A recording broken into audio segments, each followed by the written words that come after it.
Okay, so hopefully that's showing now as live.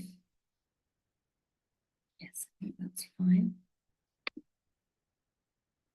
Okay, so let's start. So today we are talking about how to master your emotions on divorce, and I will explain to you a little bit later why this is so important, because it does make a big difference to how your divorce goes. If this is your first session with me, then let me explain how the session will work. I talk for about 25, 30 minutes. Sometimes I do go a bit over, just because I'm really passionate about the different elements that I talk about. So the session that I talk about is about 25 to 30 minutes. After that, I take questions from you. So if you've got any questions, feel free to put them in the chat box. You can send me a direct message. You interact with me so that I know your questions. They may be about the topic that I'm talking about. Your questions may be related to something else, but put them in the chat box and I'll try and come to them at the end. So yeah, it's great if you are interacting with me. It lets me know that, what I'm talking about is useful. It lets me know where you're up to. So it's great to hear from you. So that's how the session goes. It is recorded. There is a replay that's sent out to you. So if you can't stay on for all of it, or you want to catch up with some that you've missed, or you're not watching it live and you're watching it on replay, at least you've got access to that. So I'm going to go ahead and share my screen now so we can start. And do let me know if you can see it okay. I hope you can. And I'll keep an eye on the chat box as well, so I can catch up with anything that you guys are saying. So I've got a private message. Let me just read that out to you. Struggling sometimes with emotions, anxiety, loss of appetite, and then with moving forward in the process. Always need some form of reassurance. How can this be managed? A really interesting question, so thank you for sending that. I've got another direct message saying that I'm just starting in the process. I'm really worried about my emotions during this time because it's already quite tricky and I don't know how I'm going to get through. It's a similar message, and I'll definitely come to talking about that when we look at the questions and as I'm going through. Do share with me what you are doing already to try and help yourselves, because it can really make a difference to others when they hear what you're doing. And again, feel free to send it as a direct message if you don't want to share. This is a really difficult time. I mean, if you're here, it's because you're going through a divorce. Maybe you're thinking about it. Maybe you're about to start, or you might even be in the middle of it. But we know this is a really tricky time. A little bit about myself. I went through this 12 and a half, 13 years ago. I realized that I was going to face my relationship coming to an end. I didn't really know what to call it at the time, but I knew that I had to take some action. I'd been married for 15 years. We've got 3 children together, and it was a decision that was so hard to make. I mean, I had so much anxiety just making that decision, and some of you will understand that. I really struggled to cope with trying to get to that point where I could say I'm strong enough. Many times during the marriage, I felt like I had to do it, and I just couldn't deal with how it felt. But a year before the marriage ended, I decided that I was going to have to face this at some point. So I would spend time getting myself stronger. I knew that I needed to build myself up ready for the marriage coming to an end. And so I did spend time from that point, 2010, starting to take steps. And when 2011 came round and I knew that this separation was going to happen, I was a little bit stronger, ready to face it. But I don't think anyone truly understands how this feels until they are there, until they face this moment of knowing that the marriage was over and knowing you were going to take these steps. And I was the one who took the steps. I was the one who made the decision. And even then, I was a complete mess. And I guess it was because, when you start on this journey of marriage, deciding that you want to be in this relationship and committed together, maybe having a family together, you never think it's going to come to an end. It's always that happily ever after. This is forever. And you build your dreams on this. And that's what I did. My future was linked to his. I felt like everything we had, children together, finances were completely interlinked. I'd changed as a person. And so it becomes so difficult leaving. But I knew I had to. And some of you will be in that same place as well. My children at the time I made the decision, they were 10, maybe 9, 6, and 18 months. So really young. And I'd been practicing as a lawyer as soon as I came out of uni, and I'd done my traineeship. And so, and I was a family lawyer as well. And so I never believed that I would fall into that trap. I thought I would always understand how to make a marriage work. And to be honest, I don't think anybody can know this is coming. But my experience as a lawyer obviously helped me through my separation, through my divorce. But what you don't realize is the emotions that are going to hit you. As much as I had legal knowledge, the emotions were so difficult to manage. It felt like it was like I didn't know anything, because that is the most difficult bit. You can get through a legal process. You can figure out some of the things you need to figure out, but the emotions are the bit that if you can't get them under control, if you are always struggling mentally, then what you find is it's a struggle to try and get everything else in line. So that's why this was really important to me, to talk about emotions. And as a lawyer, you would think, why am I talking about this?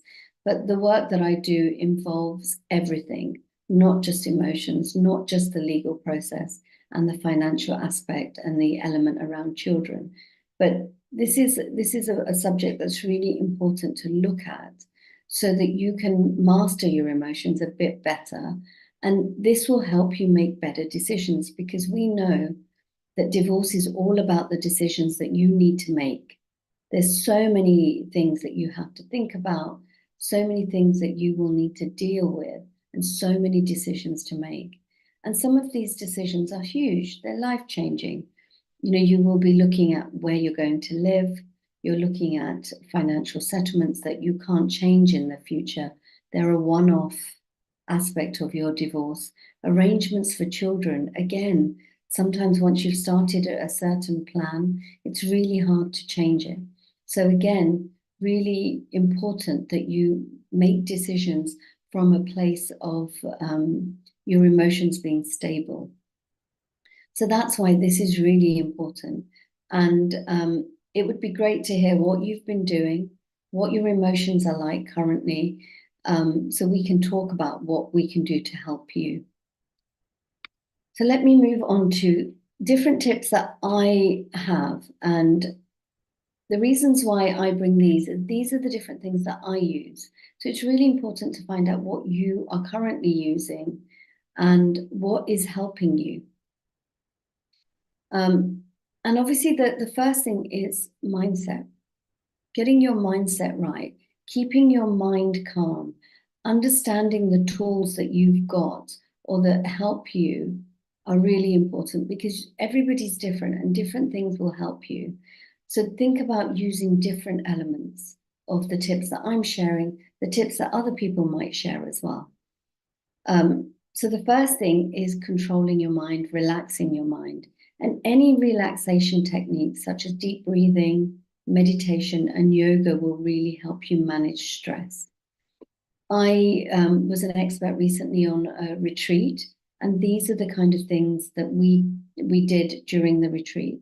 There was lots of deep breathing, lots of just keeping silence, even if it was 10 minutes in the morning, just spending time in silence, clearing your thoughts.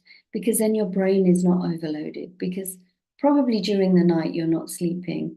And even through your sleep, it's very unsettled, you're anxious, you are tossing and turning. And daytime, obviously, your thoughts are flooding in. So having a period where you can silence your mind is really important. But don't think you've got to do these techniques for hours.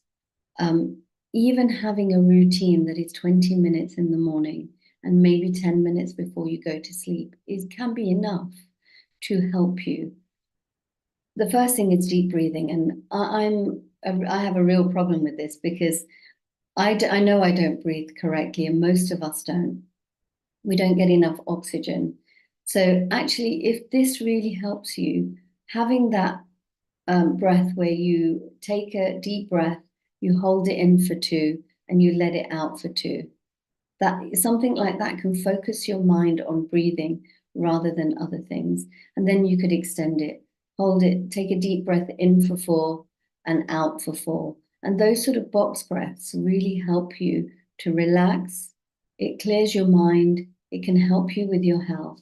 But what you will find is when you are feeling really stressed, just taking a few minutes of doing that can calm your nervous system and calms you down. And maybe then you can relax your mind a little as well. So try something like that when you are feeling really stressed, when those emotions come in thick and thin. And it can be any time of the day, doesn't just have to be in the morning. There's lots of people that talk about deep breathing. You may have come across some of them. So Gary Brecker talked about it. Sorry, while I just get some water. And Wim Hof, you may have heard of Wim Hof as well. He shares quite a lot on his YouTube channel and on social media. So you don't need to spend money doing these things. Check out some of their 5-minute videos, 10-minute videos, and see if you can find your favorite one to do when you are feeling really emotional, really stressed. Again, with meditation, lots of you will say, I can't meditate. My thoughts are really strong.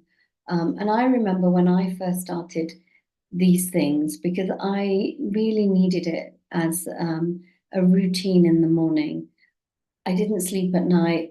I was always stressed out during the day, especially with young children, getting back into work. I found my stress levels were so elevated.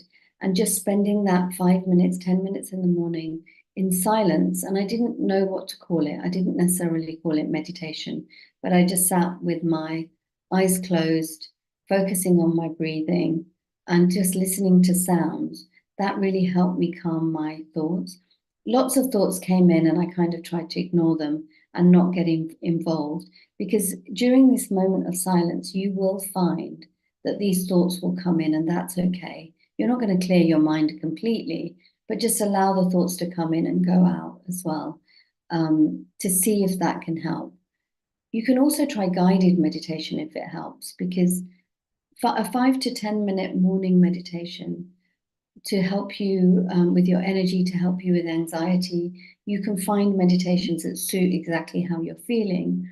I use those on YouTube to actually calm myself down and to deal with whatever was coming up for me. Sometimes it was just protecting me from negativity. Sometimes I used a method that was just for positivity. Anything that I was feeling, maybe anger, fear, and just doing this helped me realize how I was feeling. And then after the meditation, I wrote things down. So I spent a few minutes just writing down what was coming up for me, the thoughts that had come up for me in the night, how I was feeling that morning. Because actually, then I could look at what I was feeling and understand myself. And there are other things that writing down your thoughts can really help with. Once you have written things down, it's out of your mind, it's on paper. Your questions are on paper. The things you're thinking and feeling are on paper. So that can really help you. Some of you won't be able to write things down because you're still living with your ex-husband or wife. And in those situations, you could use a locked note with a password to just note down how you're feeling. It helps you come up with a pattern of thoughts, because every morning you're writing this down, and you might feel that this fear that you've got around finances keeps coming up. Your fear around how to make ends meet keeps coming up every morning. And then actually going to find the answers on that will give you clarity. Because fear comes up because we're not clear and we don't understand a situation. And sometimes we'll stick our head in the sand because we don't want to deal with it. Sometimes we will just not look at it because we're scared of what will come up if we look at it. But actually, if we look at it and we find the answers, we can maybe do something about it, or maybe start just understanding our situation. Because a lot of anxiety comes from not understanding your situation. So it's really good to write a few things down or just be aware of what's coming up for you. The other thing that I found really useful, and I'll tell you the things that I found useful, is writing down three things that I was grateful for. I started off not being grateful for anything. I felt like there's nothing in my life that I'm grateful for. But the things I wrote down were the sun is shining. I'm able to get out of bed. I've got my health. My children are here. So just I found those things first. And then later on, I could write about the support that I got or that friend that popped round to help me out with the children. And slowly that made me change my mindset. And you won't even notice it happening. My mindset started becoming more and more positive. And this positivity and the gratitude daily helped me get through because I could reframe anything that was coming up for me. So sometimes I may have had an argument by text with my ex over a certain point, just because when you're going through the divorce, the emotions are much heightened. So we would go through this text argument, and I would look for the gratitude and the positives in what we were discussing. And sometimes I was able to change how I spoke. I spoke from a place of gratitude. I spoke from feeling positive, just so that I could change the energy in that communication. And that always seems to help me. So try something like that to find that positivity in a really difficult time. And I still use that all the time, in everyday life, really. The other thing that I incorporated was movement. And movement for me initially was just walking, getting outside, doing a brisk walk, getting my heart rate elevated. But it got me outside. It made me feel grounded. I could see nature around me. And obviously, it doesn't cost a lot and it doesn't have to take up a lot of time. With a young child, walking was really great because then you're out with your child, they're running around. It's good for them, good for you just to get out of the house. And so I started looking at movement. Slowly, I started moving on to running. And I wasn't a runner, but just those brief stints of running helped. Listening to really motivating music, a podcast that would lift me up, not anything too negative, but something that would lift me up, or just being outside was great. And then I moved on to actually doing sports. So I quite like netball. I was playing squash. And the team sports helped with just feeling like I had a social life, which sometimes goes away when you're going through a divorce. But even the movement really helped me forget what I was going through. And actually, there is a lot of science behind movement and how it makes you feel. So, but obviously, you're getting fitter, maybe you're around people, maybe it's just giving you that rush of adrenaline, which is great for you. It might be that you go to the gym and that's great for you, but find movement that brings you joy, whatever that is. I did some free workouts on YouTube just to, because I couldn't afford a lot when I was going through my divorce. And then later on, I joined exercise classes and I ran one of my own just to get that social element in my day as well. Again, you don't have to do very much. You might go for a 5-10 minute walk in the day. You might not take your car to pick the children up. You might walk there just to give you that extra bit of feel good factor, really. But do what brings you joy from a movement point of view, dancing, anything that brings you joy.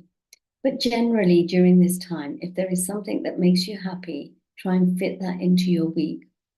It might be a walk with friends. It might be going out in the evening.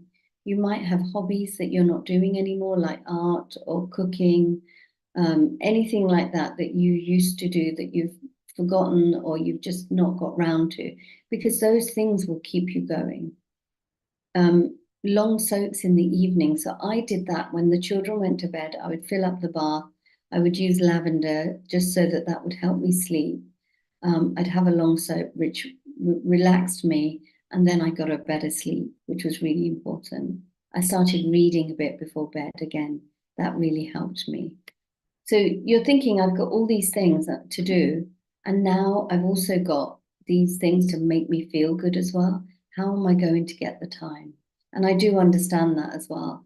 We waste a lot of time. We scroll on our phones, we're looking at messages, emails, and it's really, you can find an extra 20 minutes in your day to incorporate certain self-care habits. And I must admit, when I was a single mum and the children were really young, I really struggled with fitting in too much, but I did it before they woke up and a little bit at bedtime as well. But if you prioritize yourself just a little bit, you'll be much calmer, you'll be more productive, you'll be able to make better decisions, feel less anxious. Don't try and do 10 new things. Just try one new habit today. Run that for 2, 3 days, maybe a week. See how that feels. And then add another habit. And I did something called habit stacking, where I added slowly 2, 3 habits in the morning. So before I got out of bed, I would do some meditation. I would do some deep breathing with that. And I did my writing in the morning. So I'd done my sort of 10, 20 minutes in the morning before I got out of bed. And then I did a little bit of reading at bedtime as well, just because that helped me sleep a bit better. So think about what you can do to calm your mind. And if you've got any tips that you're doing, then that would be great to hear. But the other thing is, we get overwhelmed because we look at the whole picture. And I do that whenever I've got something new happening, which is big. And this is a massive thing. We look at the whole thing and we're asking questions that are maybe 6 months ahead. And you're thinking about things in 3 years and 4 years and what's going to happen in 10 years. What we need to focus on is what you're working on right now. So break down what you're doing into what you need to achieve this week. Try not to look at everything else. If you know you've got an important document to complete, for the moment, focus on that document.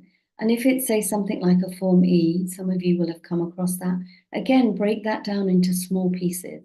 So today, all I'm going to do is ring 2 estate agents. I'm not going to do the whole Form E. I'm going to ring 2 estate agents, speak to them, maybe get a desktop valuation of the property, maybe get them round, book an appointment for them to come over. If you've got time and you feel like you can do more, then maybe do another step. But just break it down into small things that you'll do every day, rather than looking at this form and feeling really overwhelmed, because all these things are overwhelming. So think about your tasks for this week and what can you do every day to move that forward. And think about, obviously, there may be some deadlines, so you need to make it small actions every day to help you get to that deadline. And certain things are not in your control. So remember that you will be thinking about a situation and you'll say, I can't believe the other person did that. Why did he do that? And he said this and he said the other, or she said that or did that. And I can't understand that. Certain things are not in your control. We get overwhelmed by our thoughts and things that the other person did or didn't do. And that's not in your control. You cannot control how they are behaving. It's not up to you how they behave. You have to think about what's in your control. So if your ex is, say, sending you messages that are not very nice, they're pressurizing you on a certain decision, you can't stop them from necessarily doing that. You have to decide how you're going to behave. And you may say to them that I'm not going to contact you, communicate with you via text message on this point. I will consider my situation and I will come back to you tomorrow. You can send me as many messages as you like, but I'm not going to deal with it today. So you've taken control and said, I'm not going to deal with this barrage of pressure that you're putting on me. I will take my time. I will think on this evening, and tomorrow you will get a message. And that's all you can do. You can't control that person. So think about what's in your control and how you behave and what you need to deal with. Focus on the things that you can control.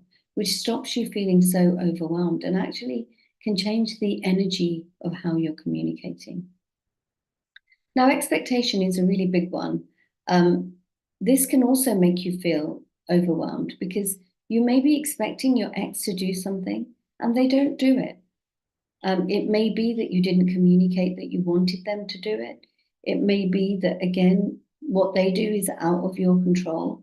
But expectations can lead to a big weight on you. So think about whether something that you're expecting to happen, did you communicate it? Did you make steps to let the other person know that this is what you needed to happen? Is it because it's part of a court order and you're expecting it to happen? Again, don't expect that they'll follow a court order. Don't expect that they'll tell the truth. Don't expect that they will behave the right way. Always prepare yourself emotionally and from a legal point of view for them not to behave the way that you expect, because that's when people are disappointed. That's when you get hurt. That's when you get overwhelmed. And sometimes that's also when you haven't prepared yourself from a legal point of view because you thought they would tell the truth or not behave badly. And they did. So that those things can really throw you off. But when you're actually looking at your divorce, not just your mindset, because we've talked about that, but when we're looking at your divorce, what can you do to manage your emotions, to stop the overwhelm and make this a bit easier? The first thing is know what your goal is. I always get my clients to think about where they are going. What is important to them? What are the 3 or 5 most important goals that you're trying to achieve through this? So your goal may be that you want to keep the family home. And if that's the case, everything we do is around that. The proposals that we come up with are around that. So everything has to be done with that goal in mind. And then we know where we're going and we can vision it. When things get tough, you can have a visual of what you are doing.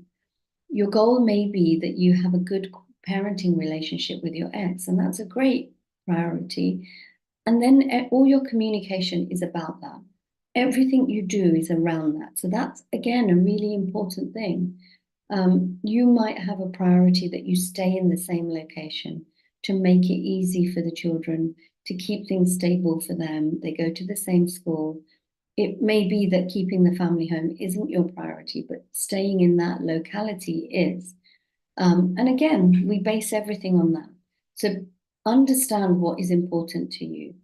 Understand whether you want a quick divorce, whether you want it to be truly amicable. Again, we can try and make it amicable, but we can't control what the other person does. But you can change your mindset and your energy towards that. So think about your goals, and you may need to reassess this during your divorce. So I would prioritize what your goals are, because then you understand where you're going and what's important to you. Be realistic. You're not going to be able to fight every single battle. Some people will say, I want to fight everything. Everything they say, everything they do, everything that doesn't go your way. Sometimes it's not possible for that to happen because we've got 2 people who've got their own direction that they want to go in, their own thoughts, their own values, plan for their life, so, and their own priorities. That the other person will only think of things from their priorities. Everything people do is from their own priorities. So your ex will have their own priorities and they will always do things from that place. Their priority may be different from yours. Be realistic. We need to somehow compromise, find creative solutions, maybe drop some of the battles. So you may say, having the children live with me is my priority. But how much contact they have, I'm pretty flexible on that. So there'll be certain battles that you don't need to fight, certain battles that you have to fight. So think about which battles you want to fight. Be realistic about this being a compromise in certain aspects, and certain aspects you need to stand your ground. Think about the cost, because the cost can really elevate if you fight every battle. The cost can also elevate if you have an aggressive tone constantly, if you are really looking at fighting this out. We need to think about your mental health. We need to think about what this is going to be like for the children, for yourself, what you're trying to achieve, as well as how much it's going to cost. So think about where you could compromise and be willing to compromise. Sometimes when you compromise, it's not that you're giving everything away, but you're tweaking things so that the other person may say, is it possible that I don't have the children on a Wednesday because I do a long day at work?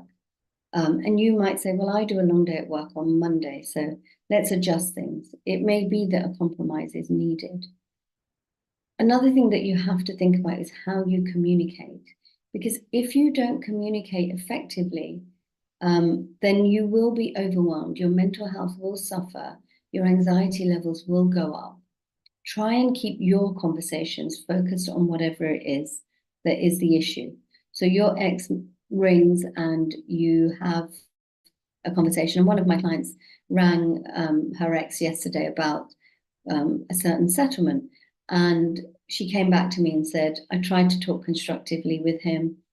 He only wanted to talk about other things, not about the thing that we were trying to agree on. And so I cut the call short and realized that I'll just send an email with my proposal, because there is no point getting into an argument about 10 years ago you did this and remember that happened, and because that's not constructive. So she shut the call down, didn't want to get involved in all the other discussions, and then sent an email. And sometimes that's what you have to do. Don't get sidetracked by emotions, personal attacks. Sometimes that's what your partner wants. It may not be what you want, but they take you down that route and you may have to stop it. Think about how you react to their text messages, to emails, maybe their solicitor's emails. You don't need to respond straight away. You might feel triggered by what they've said. And so it's best to take a step back and not respond straight away, or react. You need to take measured responses. So think about whether you could put it away and come back to it tomorrow when you maybe feel less triggered, you're calmer, you've had time to think about what you are going to say, and then respond carefully on the points that you need to respond on. Not everything, because they'll say, they might say certain things that trigger you. They may say, well, last week you did this, and it's completely irrelevant to the subject. Come back to what is the issue at hand and what you need to agree, because that's really important. Keep your children's needs in mind at all times. What's important is your children, if you have them. They are priority. And so we have to come back to, what do they need?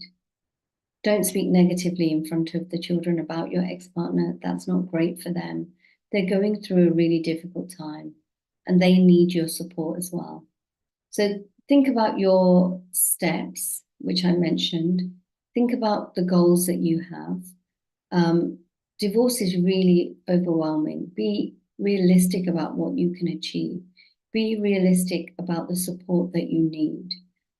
Because sometimes it's not possible for you to do all of this by yourself. Sometimes you need someone to guide and support you, be alongside you. You may not want a solicitor doing everything for you because it's costly, but you might need other options. Get support from family and friends. Get their buy-in if you can. Because again, if they are there with you, then they can help you, either whether it is just taking you out, it might be that they're there to help you talk things through, because somebody else's thoughts can be really important during this time, their own opinion on things. They may be there to take the children off your hands while you're working on certain things. Look for a supportive network, which is really important, and I'll talk about that a bit more, and professional support as well. But every divorce is different, and different things will come up for you. The battles that you end up facing, the ones that you choose to fight, will depend on your circumstances. But by focusing on getting your mindset right and your emotions calmer, your stress levels slightly lower, because I know it won't completely go away, you can really make better decisions during this time. Focus on your priorities and your goals.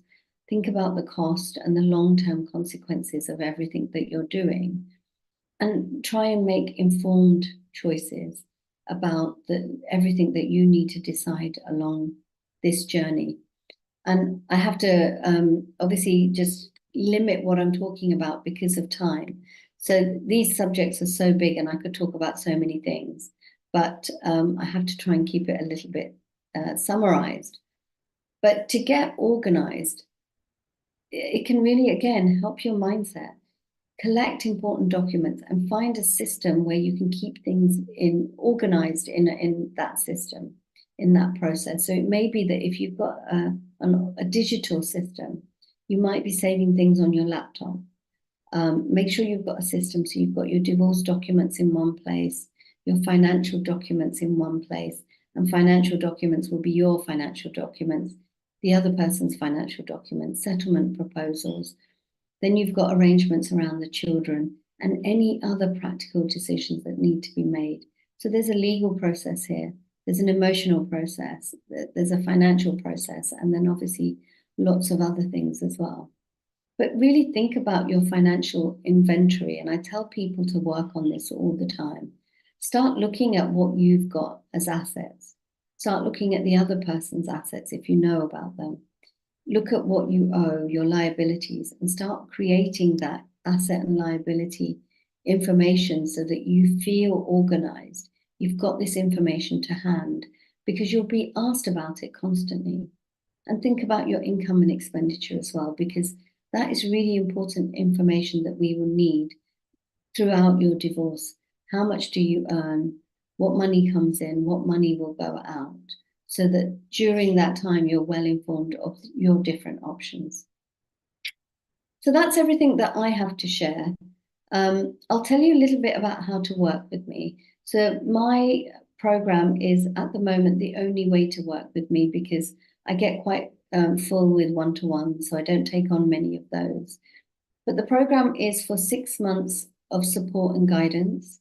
It's a fixed fee, which means that you are not worried about spiraling legal costs. Legal costs can go, recently somebody mentioned that they'd spent 100,000 on legal costs, but they could start at sort of 10,000 upwards, depending on how difficult your process is.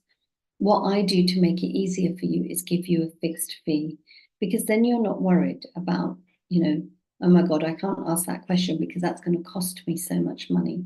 Every email costs £200-300 and I'm worried. So we keep your fee fixed so that you're not worried. And again, that can help with anxiety because you come along, you ask the questions, you get clear on everything. I will speak to you about communication. So if you've had an email from your ex or their solicitor, I can help you and guide you on how to respond. I can check over documents, help you with documents that you need to prepare. We work on your divorce application. We look at financial disclosure.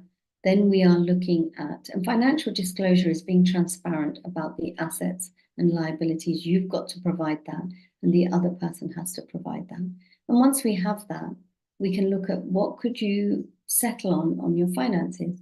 What could be fair and reasonable? What do you need? So we look at those proposals, we come up with a settlement option, and then you negotiate that with the other side. It's in a group, and that's really super helpful for the people in the group because not only do they get me, but they get a tribe of people who are there going through the same thing, that have experienced similar things. So you're not on your own. And we get other experts in as well to come and talk to you. And so this is some client feedback, and I've actually put that there, and you can have a read of what she said through working with me in the group program. But I'll tell you a little bit about her and what her story was. She found out that she was going to go through a divorce quite suddenly, and it was very unexpected. She thought the relationship was doing well. She thought everything was fine, and they were living abroad temporarily. She found out her husband had a girlfriend and wanted to stay with that person, and so it was quite a difficult situation.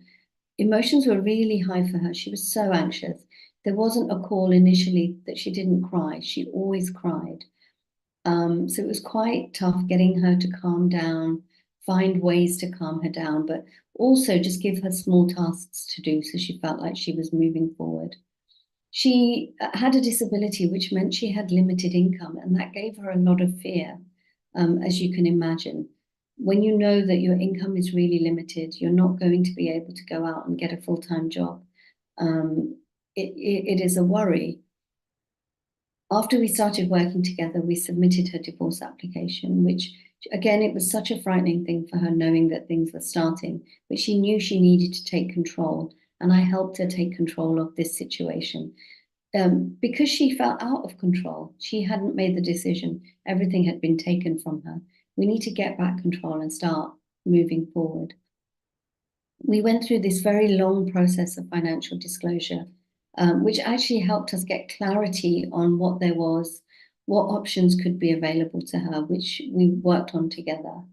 And then we came up with 4 financial proposals, which actually could work. They were all fair and reasonable, but we knew one of them was better for her because it gave her an income level, which meant that if she couldn't work, that was fine.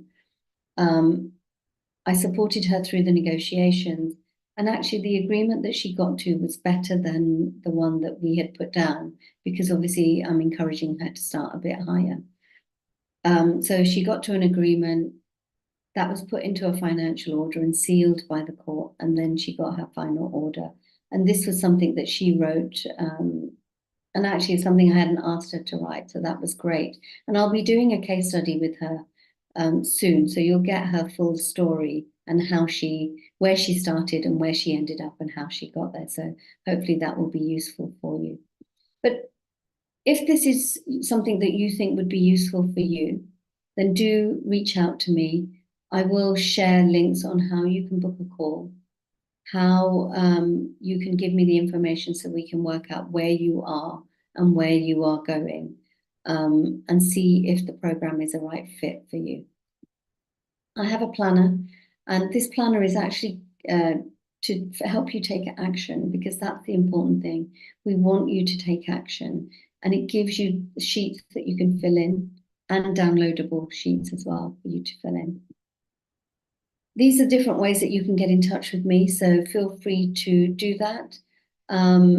Different social media aspects, you can send me messages there. You can drop me a message on my website, and there's lots of things you can download as well. So Nelma, if you're on the call, I think you are, do drop those links to on the chat box so people can book in a call if they think that would be useful for you. So I'm going to go through your questions now. And before I do that, I'll just stop